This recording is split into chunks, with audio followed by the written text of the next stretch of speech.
Olá, boa noite, galera. Sejam todos bem-vindos ao nosso podcast Brasília, ao vivo pela Rádio BR Brasil. Sou Marcelo Torres e hoje nós estamos recebendo um convidado especial. O podcast Brasília tem um oferecimento do Grupo BR Brasil de Comunicação, da Rádio Mais Brasília e também, claro, da Rádio BR Brasil e do seu idealizador Rogério Lacerda. Hoje nós estamos recebendo um convidado especial aqui no nosso podcast Brasília. Quero desejar boas-vindas e eu fiquei muito feliz, muito lisonjeado pelo aceitamento do convite que você fez, né? Você aceitou o nosso convite. Seja bem-vindo ao nosso podcast Brasília, Fabiano Guimarães. Marcelo, eu que agradeço o convite, agradeço o espaço, o convite que você me fez, agradeço a Rádio BR Brasil, ao programa Podcast Brasília, que é sensacional.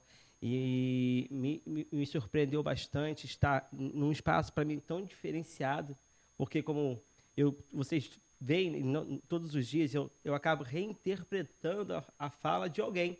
E muitas pessoas, por causa disso, pensam, ele falo e, inclusive, vou falar com você hoje. Muito bem, olha, Fabiano, hoje nós tivemos aqui no nosso podcast Brasília o Eduardo, e aí ele pediu para me perguntar para você, o Eduardo Torres, né? Marcelo Torres, ele falou, olha, pergunta para o Eduardo quem é o mais bonito, para o Fabiano quem é o mais bonito. Posso responder? Claro. Sem dúvida, Fabiano Guimarães. Aí, muito bem. Pois é, então,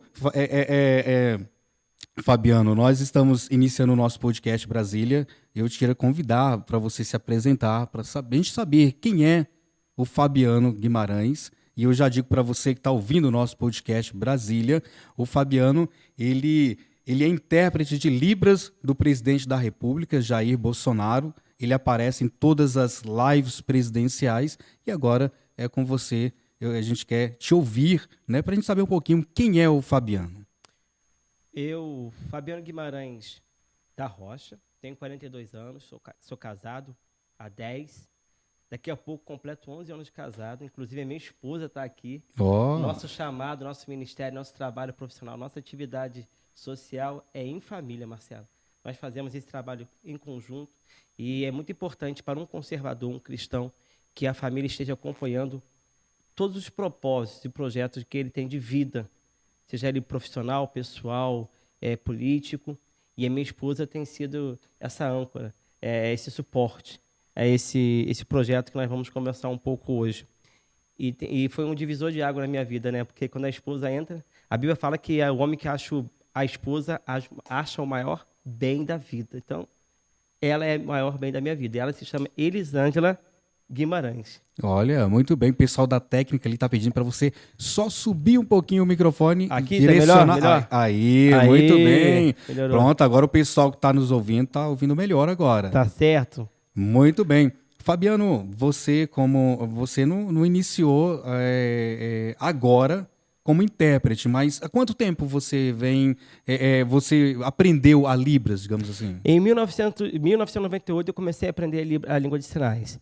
Como que foi esse projeto? Como que nasceu essa jornada? Eu estava num grupo de jogral, de apresentação na igreja de Nova Vida, que até hoje congrego, onde também me converti. É importante eu dizer sempre quando esse momento, porque a igreja também foi um outro momento de divisor de água na minha vida. Então, a igreja teve um papel pedagógico, um papel de crescimento profissional e pessoal na minha vida. Então, através da Igreja Nova Vida, eu comecei a aprender a língua de sinais. Em 1998, eu estava com 18 anos nessa época. Eu vim de uma história de uma família muito, muito humilde, muito simples. E nesse momento que eu começo a aprender a língua de sinais, ali há uma mudança total na minha vida. Já são 24 anos de experiência. Na época não existiam a lei e o decreto de Libras, não existiam a lei e o decreto de acessibilidade. Ou seja, eu fui uma das pessoas que trabalhou para que hoje experimentássemos tudo que você vê, Marcelo, através do governo do Bolsonaro, nosso presidente. Corremos atrás e buscamos muito defender os direitos das pessoas com deficiência, em especial, no meu caso, as pessoas surdas, desde 1998. Mas assim, você, antes disso, antes de você conhecer as línguas de sinais, como que era o Fabiano lá atrás na sua infância? Porque hoje as pessoas te conhecem porque te verem pela TV, sabe que você está junto com a presidência, você faz toda essa interpretação, mas e o Fabiano lá atrás, quem era? Agora eu vou te contar um pouco então da minha história, mas eu quero começar com um versículo bíblico. 1 Samuel, capítulo 2, versículo 8. Diz assim a Bíblia: Levanta o pobre do pó, levanta o pobre do pó, e desde um monturo exalto e necessitado, para fazer assentar entre os príncipes, para o fazer dar o trono de glória, porque o do Senhor são os alicerces da terra, e assentou sobre eles o mundo. Fabiano Guimarães é o 10º filho de mamãe solteira, criado sem pai. Meu pai, quando a minha mãe ficou grávida da gente, eu falo da gente porque eu sou gêmeo, eu e o Fábio, e o nosso pai, ele nos rejeitou na gravidez. Durante toda a gestação, os 8 meses de gestação, ele dizia que nós não éramos filhos dele. Depois disso, quando nascemos, as pessoas correram até ele para dizer: olha, os meninos são a sua cara. É inegável que você é o pai dessas 2 crianças. Aí o que você espera, Marcelo, de um pai? Primeiro, você cresce ouvindo e construindo uma autoimagem de si que você é o filho rejeitado, você é o filho abandonado, você é o filho que o teu pai te negou. Foi isso que eu cresci ouvindo na minha vida. Então, Fabiano, quem é o Fabiano? Uma criança que ouviu dizer e construiu essa imagem de si que era o rejeitado do próprio pai. Quando ele resolve assumir a paternidade, aí uma outra imagem que eu construo. O pai, que deveria ser o cuidador, o protetor, a segurança de um filho, era alcoólatra. E ao invés de comemorar o nosso nascimento, ele vai beber. E foi fazer a primeira compra que ele faz para os filhos dele. Foi até a feira. E na feira, ao invés de ir comprar as frutas e comprar os legumes e verduras, ele começa a catar do chão. A primeira compra que meu pai fez para nós não foi uma compra tirado do bolso dele, pago pelo dinheiro dele. Foi catar coisas do chão. E aí o Fabiano Guimarães, eu aqui, cresço ouvindo assim: o seu pai te rejeitou e a primeira compra que ele fez para você e para o seu irmão, vocês, depois que reconhece que vocês são filhos dele, não foi compra, foi catar coisa do chão. Nossa. E aí, só que logo depois ele falece. Ele falece por quê? Porque ele era um alcoólatra. Então teve problema cardíaco em decorrência do alcoolismo, faleceu. Então, durante toda a minha vida, eu ouvi dizer: o teu pai te rejeitou, teu pai, não, quando ele reconhece como filho, ele cata as coisas do chão para te dar, e dá para o seu irmão, e seu pai era um alcoólatra. Essa é a imagem que eu tive do meu pai. Essa foi a autoimagem que eu criei. Então, por causa disso, crescer ouvindo essa questão, hoje me mobiliza para defender uma das minhas principais bandeiras como pré-candidato a deputado federal aqui por Brasília, a família. E qual o projeto maior no campo da família, nesse segmento tão importante? Fortalecer os laços familiares e trabalhar para vencer a orfandade paterna. Sabe por quê, Marcelo? Eu, além de crescer sem pai e ouvindo essas histórias de um pai não protetor, que não me amou, que me rejeitou, eu cresci numa cidade marcada pela criminalidade, pela marginalidade e pelo preconceito. Quando eu falava: eu moro em tal lugar, sempre foi assim. Nossa, você mora naquela cidade? As pessoas nos olham com discriminação. Quando nós nascemos em periferias, em bairros, em cidades que são muito pobres e que não têm um poder público presente, que não tem segurança, que não tem saneamento básico, que não tem transporte público, que não tem escola adequada, que não tem posto de saúde, você é marcado pela a sua imagem, é associada diretamente àquela cidade. Então, eu também cresci sofrendo a discriminação. Então, eu sei o que é ser vulnerável, eu sei o que é ser rejeitado, eu sei o que é ser discriminado. Criei uma autoimagem muito negativa de mim, precisei vencer, e aí é onde eu falo que a igreja teve um papel importante na minha vida, porque a igreja ela trouxe o evangelho para mim, e através do evangelho eu consegui ressignificar a minha própria imagem. Eu consegui me ver e me enxergar como um vencedor que hoje eu sou. Então, quando eu leio esse versículo aqui, levanta o pobre do pó, Nesse período eu cresço, minha mãe sozinha, sustentando 10 filhos, depois morrem 3, nesse percurso aí da história da vida da minha mãe, ela teve perda de 3 filhos, e ela sozinha sustentou 7 filhos, 3 já falecidos, agora eu vou contar só de 7. E era tudo muito difícil, muito precário. Roupas, chinelos, calçados, de modo geral, a alimentação era tudo muito precário. Muitas vezes a minha mãe deixava de se alimentar para que os filhos dela comessem seu arroz e seu feijão. Muitas vezes ela não tinha onde tirar dinheiro, mas ela era uma guerreira. A minha mãe era uma guerreira. E como guerreira que ela foi, ela ensinou 3 coisas, Marcelo. Inclusive, hoje são lemas do governo do presidente Bolsonaro. Orar e acreditar em Deus, estudar. E não era uma mulher que tinha estudo. Ela teve que encerrar os estudos dela na 4ª série. Mas nos ensinou a estudar. E quando chegávamos em casa, qual era a nota que você tirou da prova? Era a pergunta dela. A preocupação que os filhos tivessem boas notas, e não somente estudassem. E trabalhar. Crescemos, então, num ambiente, uma família disfuncional, desestruturada, sem pai. Crescemos ouvindo essa história de que um pai te abandonou durante tantos meses e depois que reconhece, ele te abandona por causa da morte. Cresci numa cidade, como eu falei, marcada pela pobreza. Levanta do pó o pobre. Muito pobre.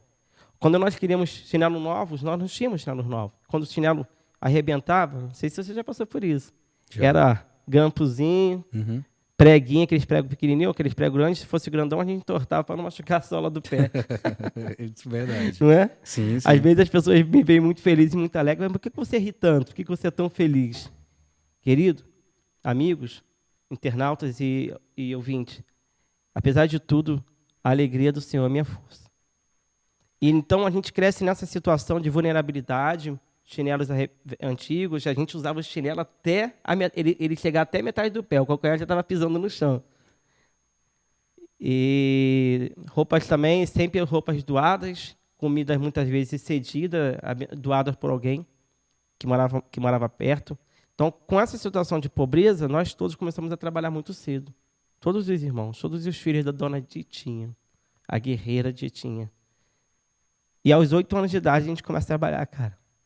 Isso é muito complicado, porque você imagina, com 8 anos de idade você quer brincar, você quer ver televisão, você quer se divertir, você não quer fazer coisas de criança, e de repente a sua infância é interrompida. Já não era uma infância das melhores, é uma infância bem sacrificada. Eu, com 8 anos de idade, então, fui trabalhar. Trabalhava de 5 da tarde às 11 horas da noite, de segunda a quinta.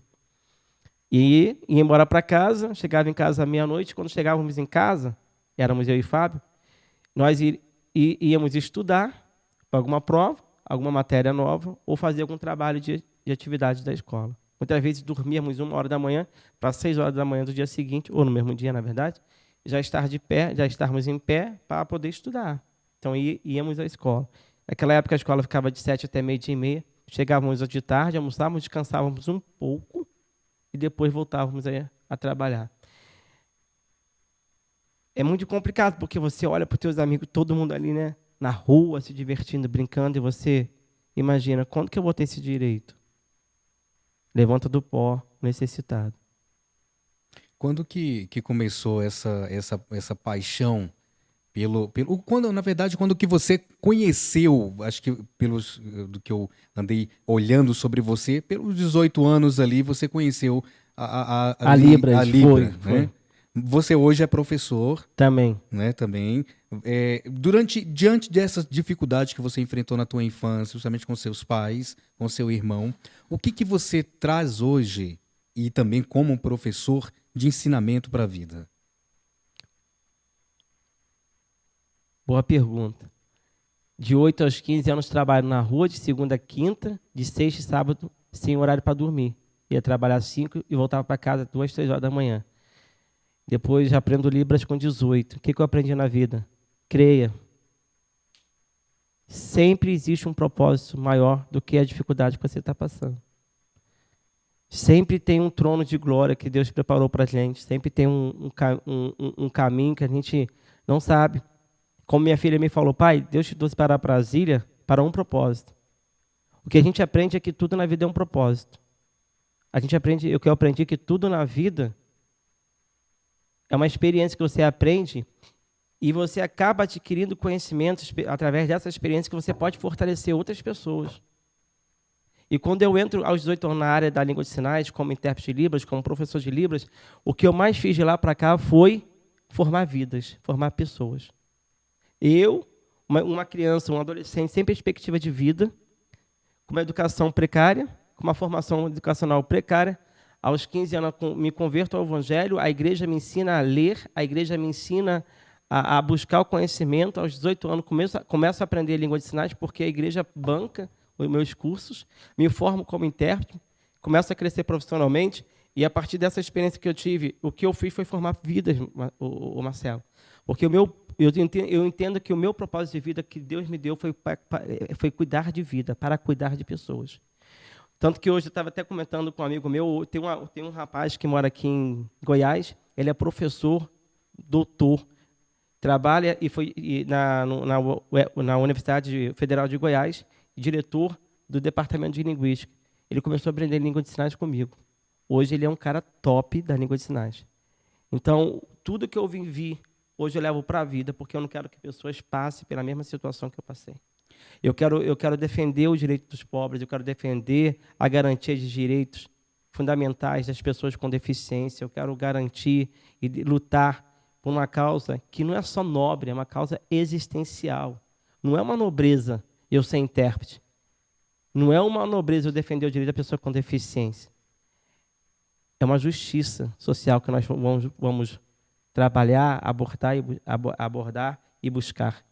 A gente precisa trabalhar para que a equiparação de oportunidades, direitos, de garantias sejam levadas a todos os tipos de pessoas com ou sem deficiência. Então, isso que eu aprendi na vida. Fazer pelos outros aquilo que eu sempre quis que muitas pessoas fizessem por mim. Houve pessoas que fizeram. Lembro de Dona Sônia, que após a morte da minha mãe, teve um papel fundamental na minha vida. Eu lembro da minha prima Fatinha, que também fez um trabalho incrível na minha vida. Então, o que fizeram por mim, o que minha mãe fez por mim, é o que eu levo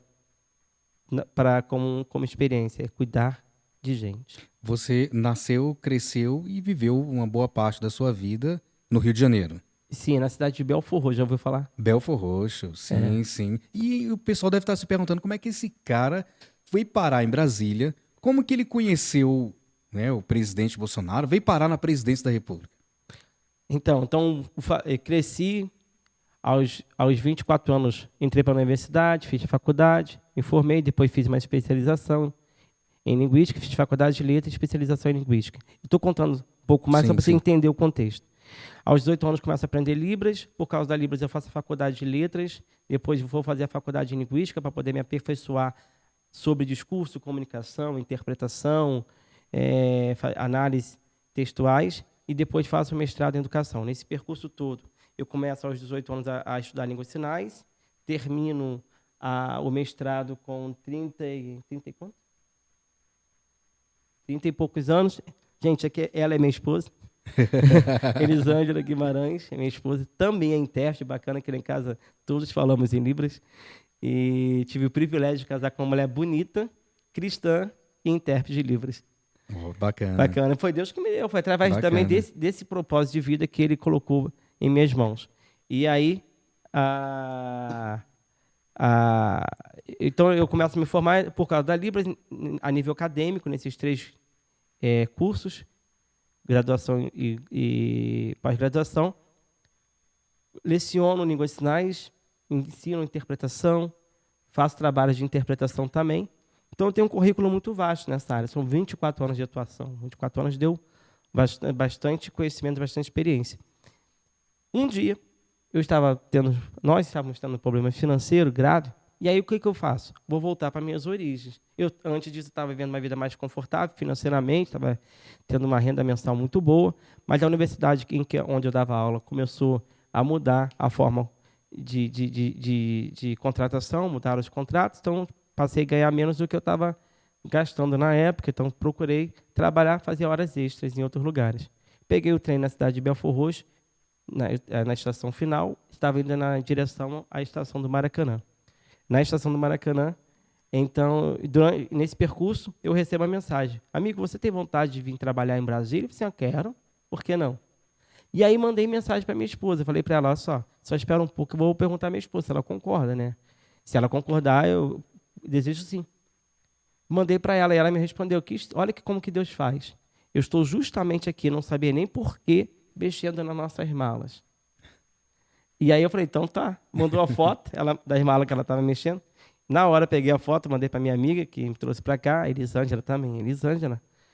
E falei assim: ó, pra gente está tudo ok. Ela também manda todos os seus documentos. Só que, a princípio, eu vinha para trabalhar como intérprete de Libras no Ministério da Educação, que seria um sonho. Professor e intérprete de Libras, eu já atuava diretamente na área da educação através dessas duas atividades, desses dois eixos. Então, eu já estava muito feliz com essa oportunidade. Isso foi mais ou menos em março de 2019. Nesse período todo, até julho, o processo ficou parado. Quando foi em julho, a Elisângela me liga e fala: amigo, está tudo certo para você, você vai estar aqui a partir de agosto. Está ótimo. Você vai ter 30 dias para você se ajustar. Está tudo bem. No dia seguinte, ela me liga e fala assim: amigo, esquece. Você vai ser o primeiro intérprete de Libras do presidente da República, junto com o outro colega. Então, nós somos os dois primeiros intérpretes de Libras do Planalto, da presidência da República, do melhor presidente do Brasil, que é o presidente Bolsonaro. E ele veio para mudar essa questão da Libra no país, né? Totalmente. O presidente Bolsonaro, ele provoca uma coisa que é inovadora. E é muito característica do presidente Bolsonaro. Ele traz novidades para o Brasil, né? Para o Brasil, o modo como ele se comunica com a população. Qualquer pessoa de qualquer idade entende o que o presidente fala, porque ele tem um diálogo aberto, franco, objetivo com a população brasileira. Então, ele é o primeiro presidente que faz uma comunicação direta para uma comunidade de 10 milhões de pessoas. 10 milhões de pessoas surdas. Ele é o primeiro presidente que abre esse diálogo com uma comunidade de brasileiros que estavam esquecidos. Que, para entender o que o presidente falava, a primeira-dama discursava, para entender o pronunciamento de qualquer outra autoridade, dependiam de terceiros. Chegava, perguntava a alguém: o que ele disse? O que ela disse? O que aquela autoridade falou? Hoje eles são independentes. E é muito interessante que, além de abrir uma comunicação direta para 10 milhões de surdos brasileiros, um diálogo aberto com uma comunidade que estava esquecida, o presidente Bolsonaro, ele permite, como ele é o presidente maior democrata do Brasil, ele permite com que surdos que sejam a favor ou contra as falas dele, concorde ou discorde dele, participe do governo. Porque entende o que o governo está comunicando ao Brasil. Entende o que o governo está anunciando, trazendo de melhorias para o Brasil. Então, ele é um trabalho que, como eu reafirmando, abre um diálogo direto para 10 milhões de pessoas, esquecidas até então, e permite com que esse trabalho seja democrático, quer para concordar, quer para discordar. Isso é incrível. A primeira-dama também, a Michele Bolsonaro, também é intérprete, né, de sinais, né, da língua de sinais. A dona Michele, ela é bilíngue. Bilíngue é quem fala duas línguas. Sim. Ela não é intérprete, como nós somos. Ela é uma pessoa bilíngue, ou seja, fala em Libras e em língua portuguesa. Falar da dona Michele, a nossa primeira-dama, nesse projeto social, nesse projeto de acessibilidade que o governo promove, é trazer ela como aquela pessoa que ressignificou o direito das pessoas com deficiência, a garantia de acessibilidade para milhões de pessoas surdas.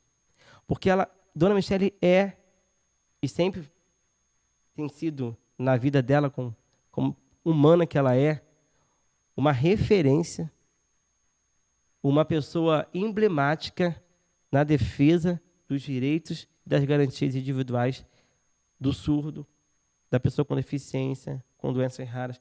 Anterior a esse governo, por causa da dona Michele também, quais são as políticas públicas voltadas para as pessoas com doenças raras? Nenhuma, praticamente. Então, esse governo, ele cuida de vidas, ele cuida de pessoas. E é o slogan, né? Nesse governo, ninguém vai ficar para trás. E é fato, isso é fato. Tem um amigo meu, é um colega surdo, que uma vez eu vi um vídeo dele, ele estava falando o seguinte: quando eu estava na praia antes desse governo, quando eu estava na praça antes desse governo, ninguém me enxergava. Eu era um invisível. E nesse governo Quando eu estou na praia, na praça, vou a uma padaria, as pessoas passam por mim e falam: oi, tudo bem? Você é surdo? Ele fica até meio desnorteado, porque agora estou sendo visto. Sim. É um governo que fez os invisíveis aparecerem para a sociedade. E o nosso trabalho de acessibilidade, de interpretação para a comunidade surda, de tudo que o governo produz, dos discursos aos produtos, é um trabalho que ressignifica o valor humano do sujeito surdo. É um trabalho que ressignifica o valor humano de cada pessoa com deficiência. É um trabalho que celebra a diferença de todos os tipos de gente, com ou sem deficiência. Porque, Marcelo, eu agora vou te fazer uma pergunta, eu vou ser o teu entrevistador. Quando aqui em seu programa você teve uma intérprete de Libras? Primeira vez. Isso é fruto de quê? O que nós tivemos hoje é fruto do Bolsonaro ter implantado. Exatamente. Quantas pessoas têm me enviado mensagem dizendo para mim: Fabiano, você tem sido uma inspiração para mim. Aí eu volto aqui, me permita dizer, Marcelo, eu sou cristão, eu sou evangélico, eu não posso falar da minha história Claro. sem falar que Deus fez a minha história. Claro. Então eu volto e vai dizer para você que, olha, do monturo exalta o necessitado e faz assentar entre os príncipes. Eu tenho ido lugares com o presidente que são fantásticos. Tenho viajado do Brasil, coisa que eu nunca teria dinheiro para fazer. O Brasil todo. Mas o mais importante, né, é dizer assim, através desse trabalho que é feito pelo presidente Bolsonaro, tendo como inspiradora a dona Michele, Deus tem me levado a ser referência, inspiração para milhares de pessoas que dizem: eu nunca tinha percebido a importância da Libras, Fabiano, e hoje eu percebo. A Bíblia diz aqui, ó, e se assentou sobre eles um mundo de informação, um mundo de ressignificação, um mundo de percepção. Amigos, internautas e de toda a audiência, uma pessoa com deficiência, uma pessoa surda, uma pessoa com doença rara, ele é tão gente como você. Eles possuem os mesmos direitos que nós possuímos. Porque esse nosso governo faz, o governo do nosso presidente Bolsonaro, é justamente fazer valer o valor humano de cada sujeito com deficiência surda com doença rara.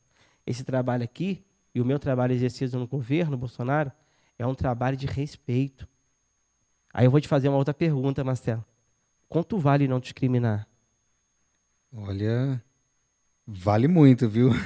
Eu acredito que assim, é uma pergunta assim que, pô, quanto vale não discriminar alguém? Não, sim, claro, vale, né? É uma coisa muito importante, claro. E você acredita que, apesar disso, tem gente que ataca o nosso trabalho?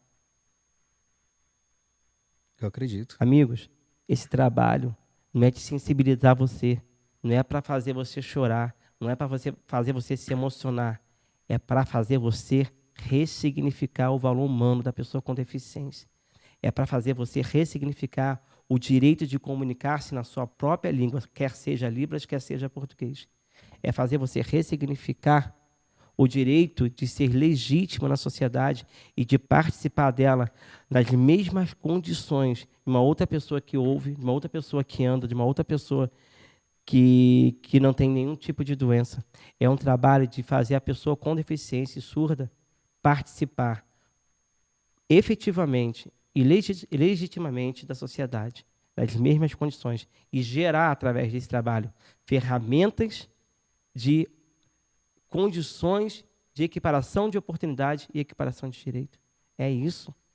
O que o presidente Bolsonaro faz e a primeira-dama faz, o que ele realiza nesse governo, é transformar em uma política praticada aquilo que está na lei, no decreto, ou seja, em qualquer documento, de qualquer dispositivo legal.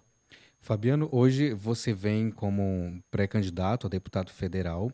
Você, ao tomar essa decisão, acredito que tem vários fatores. Você ter chegado a se decidir-se, não, eu quero vir disputar esse pleito, quero vir como pré-candidato a deputado federal.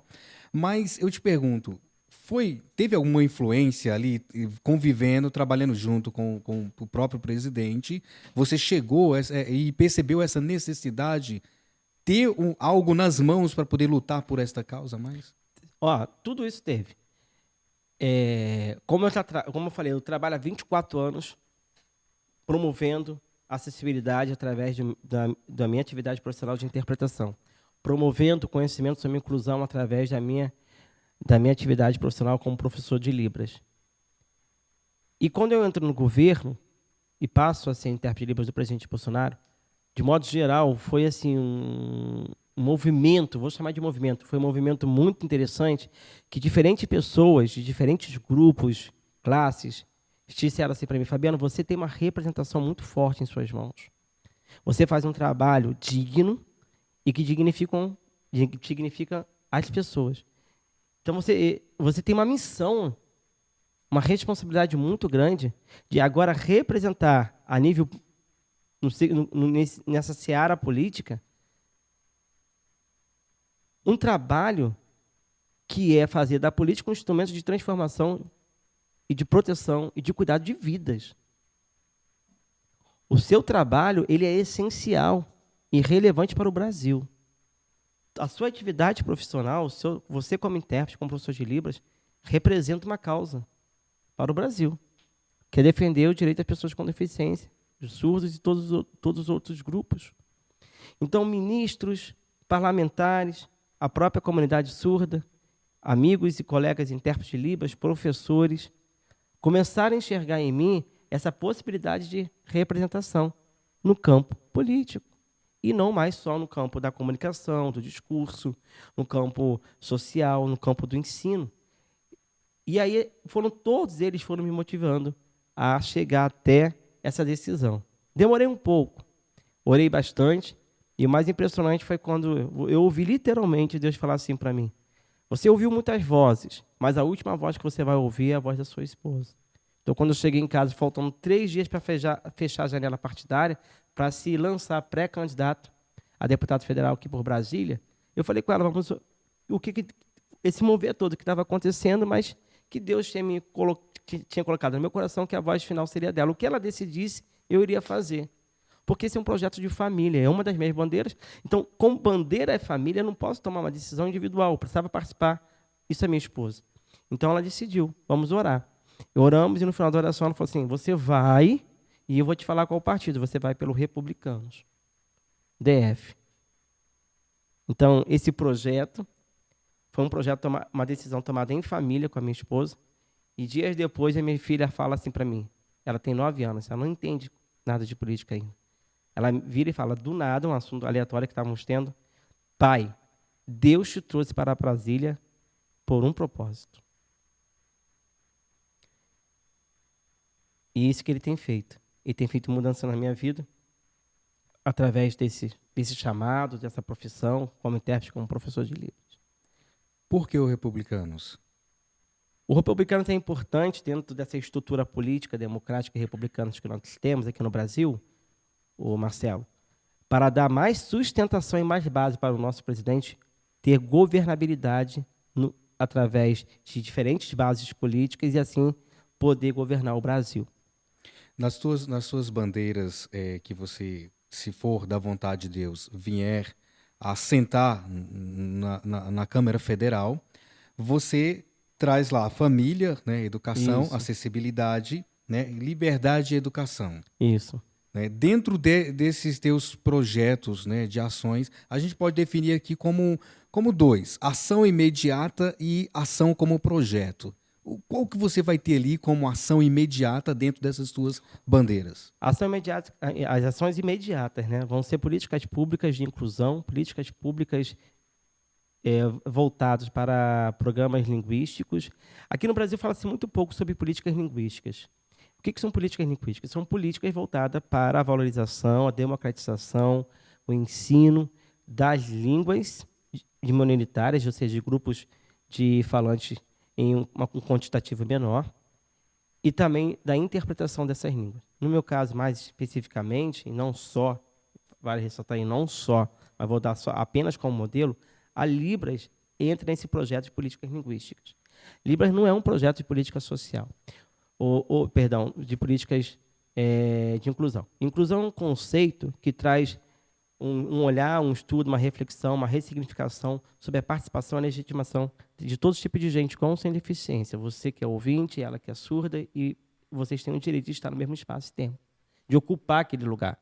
Agora, as políticas linguísticas, elas são voltadas para, como eu falei, para a disseminação dessa língua que hoje está aquém do que ela realmente é. A Libras hoje tem um status linguístico, ela tem um status legal, mas está faltando um status social. As pessoas precisam saber o que é Libras. Libras, a língua brasileira de sinais, que é falada por mais de 10 milhões de brasileiros. E existem outras línguas aqui no Brasil que precisam ser reconhecidas também.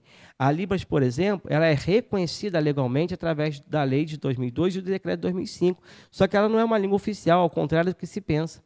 Porque na lei ela está como língua reconhecida. Por isso até que hoje nem todos os eventos públicos oficiais não possuem tradução ou interpretação para Libras, porque ela é apenas reconhecida. Então a gente tem que fazer um trabalho imediato de fazê-la oficial, trazendo de fato, e aí um status social, linguístico, político, dando a ela o seu devido lugar, seu estatuto de língua oficial do Brasil, porque ela é Libras, língua brasileira. Ela é até mais brasileira que a própria língua portuguesa, que ela leva o nome, esse adjetivo de ser nossa, do Brasil. Você falou de educação aí, em questão da Libras. Ela está inserido hoje dentro da grade curricular nas escolas? Só das universidades. Isso é um outro projeto político-linguístico que a gente vai fazer também. Hoje a Libras é obrigatória apenas para os cursos de licenciatura e pedagogia e fonoaudiologia. Nos outros cursos de bacharelado e tecnólogos, ela é opcional, ela é eletiva.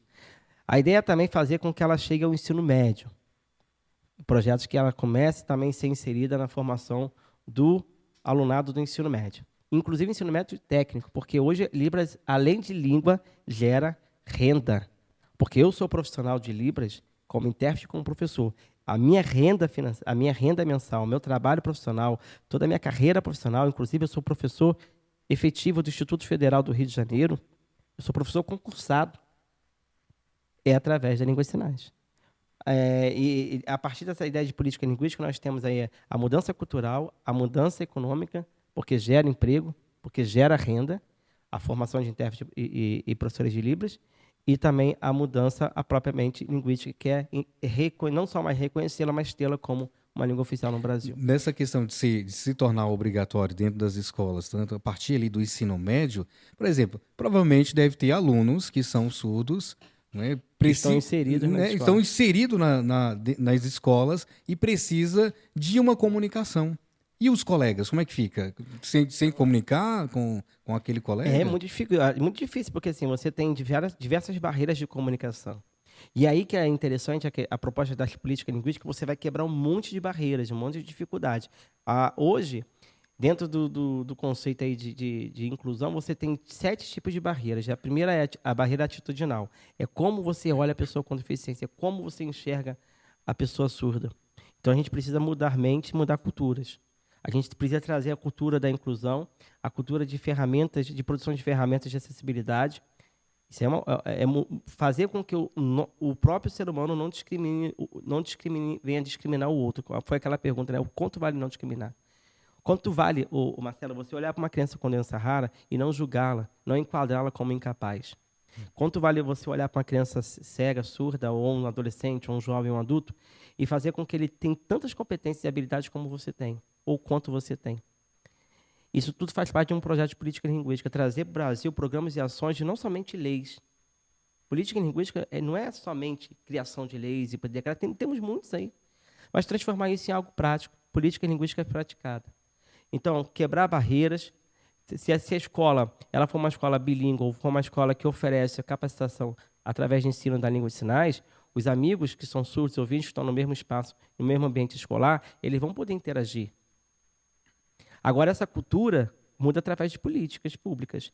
Hoje, se eu estou aqui esclarecendo algo para alguém, se daqui a pouco meus filhos, os filhos daqueles que estão nos assistindo ou nos ouvindo, crescerem em uma escola em que o ambiente já é de respeito a todos os tipos de gente, eles não vão precisar ser esclarecidos, eles vão, por osmose, entender que todos os tipos de gente, todos os tipos de comunicação linguística têm o mesmo valor. Quanto às famílias, você fala de família em questão até mesmo de uma família que tem um deficiente ali, auditivo, como é que é esse acompanhamento das famílias em relação a esse projeto que você tem em relação às Libras? Essa é muito importante sua pergunta, porque as famílias que têm filhos com deficiência ou surdos e doenças raras, com síndromes e transtornos, eles sofrem muitos preconceitos também. As mães raras, as mães de surdos, as mães de crianças com transtornos jovens, né?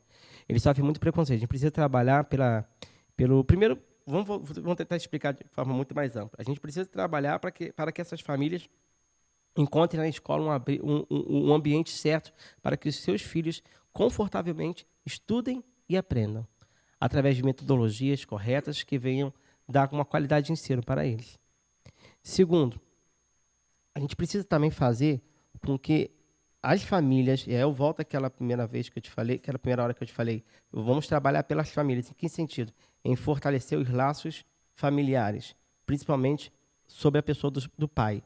O pai que abandona, o pai que deixa seus filhos. Quando o pai descobre que o filho tem uma deficiência, ou doença rara, ou surda, a maioria dos casos, ou ele abandona a família, ou ele se torna um homem agressivo com a esposa, culpa a esposa pela deficiência da criança, pela surdez do filho, ou ele acaba rejeitando o filho ou o agredindo fisicamente, verbalmente. Precisamos trabalhar em prol de famílias que têm crianças e filhos, vamos falar filhos, melhor dizendo, que têm filhos com doenças raras, com deficiências e surdas, de maneira com que a própria família seja mais inclusiva. A própria família compreenda que aquele filho, ele é apenas filho. Filho. Um filho com uma característica, uma singularidade dele, mas que e isso não anula a paternidade do pai sobre ele, a maternidade da mãe sobre ele, tampouco faz dele, desliga ele da família, porque muitas famílias hoje, a pessoa com deficiência, e especialmente os surdos, ficam isolados dentro de casa, porque não há comunicação, porque não há diálogo, não há interação. Então a gente precisa também lutar para que as famílias no Brasil sejam reestruturadas e sejam lugares, se tornem lares de verdade. Então isso também vem através de políticas públicas. Agora, sobre a educação, agora não só de trazer a criança ou adolescente para a escola, que ela seja um espaço, um ambiente de aprendizagem adequado para cada singularidade, ou especificidade, mas também sobre educação a gente vai fazer trabalhos e ações de programas de políticas públicas de criação de escolas com ensino integral. Sabe por quê, Marcelo? O ensino integral, ele permite com que o adolescente se ocupe mais com a aprendizagem e não venha se mutilar. O ensino integral faz com que o adolescente, o jovem, eles se tornem profissionais mais bem preparados para o mercado de trabalho, mais bem preparados para a vida e não se declinem para o homicídio, tão pouco para a criminalidade, tão pouco para o uso de drogas. Então vamos trabalhar na educação com duas vertentes, ensino integral e outra. Vamos observar os materiais didáticos, porque hoje os materiais didáticos estão comunicando ideologia de gênero. Os materiais didáticos estão comunicando propostas, abordagens, pautas do progressismo. E a escola não é um lugar para aprender o que não se deve aprender, porque isso não presta. Toda ideologia, toda a pauta do progressismo é uma pauta que destrói famílias. E precisamos barrar o avanço do progressismo da esquerda na educação brasileira. Você, quando fala de liberdade, é justamente isso aí que você está incluindo, a questão da inclusão na escola, da criança poder ir para a escola, de poder ter um relacionamento, a comunicação dentro da própria casa?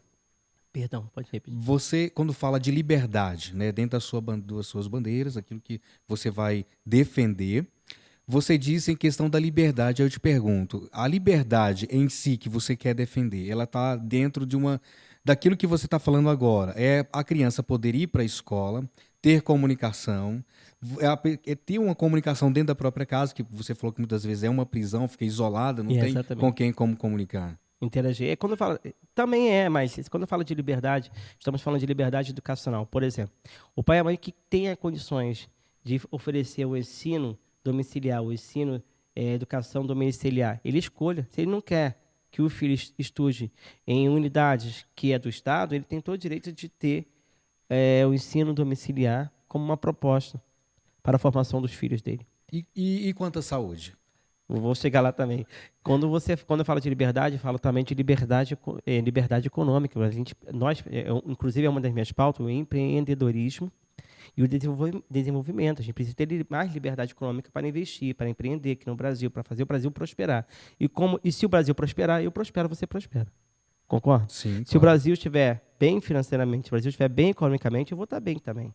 Então, a gente precisa dar liberdade econômica, trazer mais liberdade econômica para o Brasil. Quando eu falo de liberdade, também falo de liberdade religiosa. E como cristão, essa é uma pauta importante. Como cristão, a gente tem que lembrar o que aconteceu na pandemia. Os ditadores fecharam as igrejas, fecharam os templos religiosos, que na Constituição não deveria acontecer, pela Constituição não deveria acontecer. Onde você busca refúgio espiritual? A espiritualidade é muito importante para o ser humano, para o desenvolvimento do ser humano, é o refúgio, é o lugar de conforto, de uma orientação, e muitas vezes de livramento, porque através de uma palavra de um sacerdote, seja lá qual for a religião, a pessoa é resgatada, é salva, ela é livre, muitas vezes, do suicídio. E aí entra a saúde pública, porque liberdade, quando você tem liberdade religiosa, quando você tem liberdade religiosa, você tem templos abertos que vão agir através de templos abertos, liberdade e saúde pública, isso é política cidadã. Porque você vai agir gerando também lugares que a pessoa possa resgatar a sua essência, resgatar quem ela é. Mas não só. Claro que na área de saúde pública, um dos projetos que a gente pretende aí garantir é o direito das mães raras, das famílias raras, de ter um centro de referência para diagnóstico e tratamento. Um dos grandes problemas hoje das crianças com doença rara é a demora no diagnóstico da doença. Muitas delas são diagnosticadas, têm um resultado já muito tardio, com 5, 6, 7, 8 anos de idade. Então, vamos buscar fazer políticas públicas que realmente valha para a sociedade aquilo que o ser humano mais precisa. Nesse campo, nesse segmento da doença rara, criação de centros de referência, em que as famílias sejam abrigadas e sejam acolhidas. Agora, posso só complementar uma outra coisa? No campo social, é uma coisa interessante. Eu venho de um segmento que é a causa social. De modo geral, é a causa social. E os institutos, as entidades filantrópicas que trabalham no atendimento de pessoas com deficiências, em condições de vulnerabilidade, chamado terceiro setor. É importante, Marcelo, a gente ressaltar aqui que o terceiro setor ele tem um papel sensacional na sociedade, um papel fundamental. Qual é o papel das entidades do terceiro setor? Primeiro, é o terceiro setor que identifica uma criança em estado de vulnerabilidade, de agressão. É o terceiro setor que identifica o idoso que está sendo agredido, extorquido, violentado, a mulher que está sendo violentada, estuprada dentro da sua própria casa, a criança que está sendo violentada sexualmente dentro da sua própria casa. É o terceiro setor. O terceiro setor que eu trabalhei, por exemplo, a FENEIS, a Federação de Surdos e a ABADA, são instituições brilhantes que transformaram vidas. E a nossa missão é transformar a vida, é cuidar de vidas. Então, o terceiro setor, ele identifica, ele acolhe, ele abraça, ele ajuda, ele conforta. Estou falando do terceiro setor de instituições sérias. Vamos pensar nas instituições sérias. Então, identifica, abraça, acolhe, conforta, ajuda, chora junto com a família. Traz esperança, traz felicidade, traz confiança, traz um novo futuro, é o terceiro setor. Sabe o que isso significa, Marcelo? Que o terceiro setor, na prática, deveria ser chamado de primeiro setor. Porque quem chega na ponta e faz tudo isso primeiro são essas instituições. Precisam ser mais valorizadas. Estão abandonadas. E precisam ser cuidadas.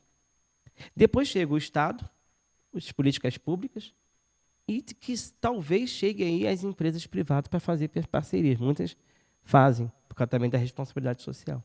Para a gente finalizar, vou te fazer duas perguntas. Acredito que assim, uma pergunta muito importante.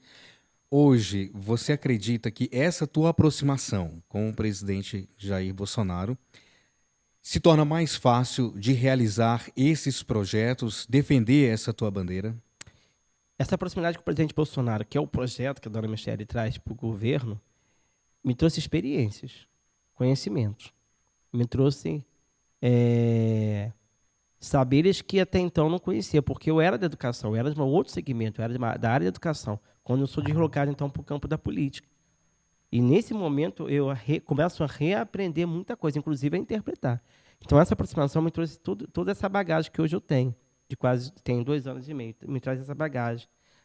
Eu tive muitas conversas com muitas pessoas que entendem bem as questões de políticas públicas, essas questões mais sensíveis. É claro que dentro do Congresso a gente vai ter que gritar, a gente vai ter que brigar, a gente vai ter que defender com unhas e dentes mesmo o direito da pessoa com deficiência. E eu, inclusive, essa aproximação me permite hoje olhar com um olhar que muitas vezes a gente foge. Eu não gosto de política. Meus amigos, política é uma ferramenta de transformação e melhoria de vida. Se nós abrirmos mãos dessa política, estou falando política, não estou falando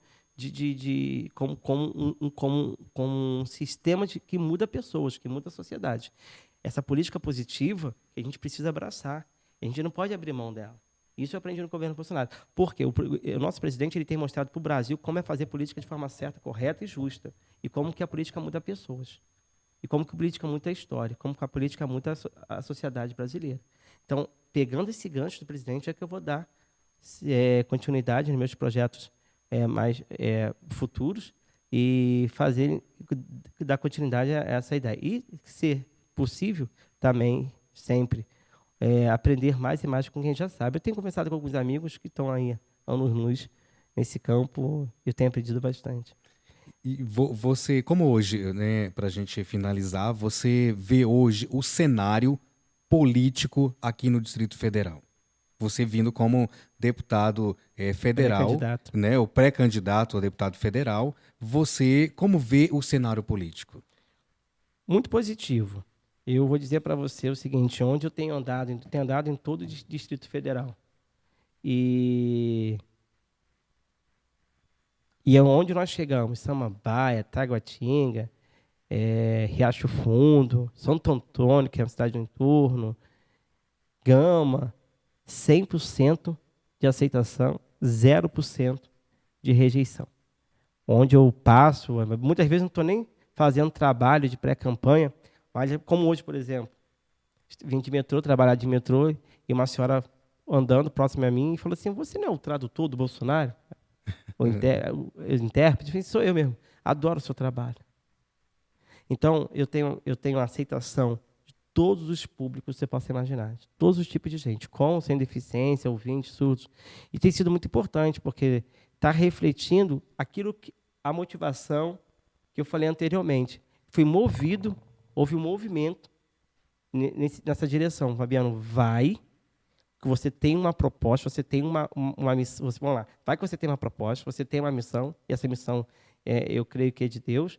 Você tem uma causa que é defender a pessoa com deficiência, idosos também, eu não falei de idosos, mas idosos também está dentro desse projeto. Você tem uma causa social que é defender os direitos das pessoas com deficiência, surdas, idosos, vulneráveis. Você tem uma pauta que é a inclusão, que é uma leitura de uma mudança cultural e mental da sociedade, e você tem uma bandeira, que é fazer o Brasil um país mais inclusivo, mais acessível. E aí eu quero terminar, não sei essa pergunta, só para dizer o seguinte, Provérbios 31, versículo 8. Erga a voz em favor dos que não podem defender-se. Seja o defensor de todos os desamparados. Erga a voz e julgue com justiça, defenda os direitos dos pobres necessitados. Então, aquele primeiro versículo que eu li é minha história. Deus me tirou do monturo, me tirou da pobreza e me colocou no lugar que eu estou hoje. E esse aqui é a nova proposta. Vamos defender, vamos atuar, vamos brigar pelos direitos das pessoas pobres, porque eu já fui pobre. Das pessoas vulneráveis, porque eu já fui vulnerável. Das pessoas marginalizadas e discriminadas, porque eu também já fui discriminado, e muito. Vamos defender o cidadão brasileiro, porque eu sou cidadão brasileiro. Muito bem, Fabiano, muito obrigado pela tua presença, mais uma vez, por ter aceitado o nosso convite. Esse foi o Podcast Brasília, né? E agora eu deixo você falar suas considerações finais aí, para a gente estar despedindo do nosso público, da nossa Rádio BR Brasil. Agradeço mais uma vez a BR Brasil, ao podcast Brasília, ao Marcelo, ao Rogério, a você que nos assistiu, nos ouviu. E a minha consideração final na verdade, falar. Eu falei o que eu pretendo fazer e defender. Então, eu falei do que eu pretendo defender. Me perdoe. Eu vou buscar defender o bem. Agora eu vou te falar uma outra coisa. Eu vou lutar contra o mal. E o que é lutar contra o mal? Vou lutar contra o aborto. Eu vou lutar contra a sexualização precoce das crianças. Eu tenho 2 filhos, Marcelo. Se eu não vigiar o que eles estão vendo na TV, eles correm risco de ser contaminados. Eu tenho 2 filhos. Eu vou lutar pelas crianças também. Então, vamos lutar contra o aborto, contra a sexualização precoce, vamos lutar contra a liberação das drogas. Aqui no Brasil, não. Porque o Brasil tem dono. É Jesus. Muito bem, obrigado, Fabiano. Valeu mesmo por esse papo aqui na Rádio BR Brasil, no nosso podcast Brasília. Você que está acompanhando, curte aí o nosso canal, se inscreva no canal, segue a gente lá no Instagram, podcast.brasilia, e também, como é que faz para te seguir nas redes sociais? Vamos lá, deixa eu falar aqui, ó. Instagram, @Fabiano Libras Brasil, @Fabiano Libras Brasil. E lá você vai conhecer mais um pouco das minhas bandeiras, como tecnologia, desenvolvimento social e tudo isso aí mais. Gente, vamos trabalhar pelo Brasil, bora? Vamos nessa então? Vamos Bora. trabalhar pelo Brasil? Vamos sim. Beleza então, galera. Valeu, viu? Valeu, Podcast gente. Brasília tem um oferecimento do Grupo BR Brasil, da Rádio Mais Brasília, da Rádio BR Brasil. E esse foi mais um Podcast Brasília. E, claro, um oferecimento do seu idealizador, Rogério Lacerda. Valeu, gente. Até a próxima. Até a próxima. Uma ótima noite para vocês, ouvintes da Rádio BR Brasil.